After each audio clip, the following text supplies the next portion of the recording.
البردية، اللي لو البير المسحور اتهدم القوة دي حتضيع ويضيع كل أثر ليها. زين خلاص بنرجع البلد ونجيب فاسين ونردم بيهم البير. ده كلام يا أبو حجازي، أنت هتهزر ولا إيه؟ والله يا أخوي أنت اللي كلامك عجيب، كيف نردم البير يا جهلان؟ قل لي يا فالح يلي بتعرف نغمة الفراعنة قول. تعال وراي يا أبو حجازي. رايحين فين انت وهو؟ ورايا يا أبو حجازي.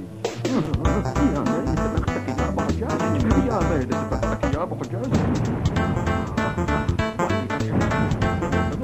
قبل ما ترجع حوشة.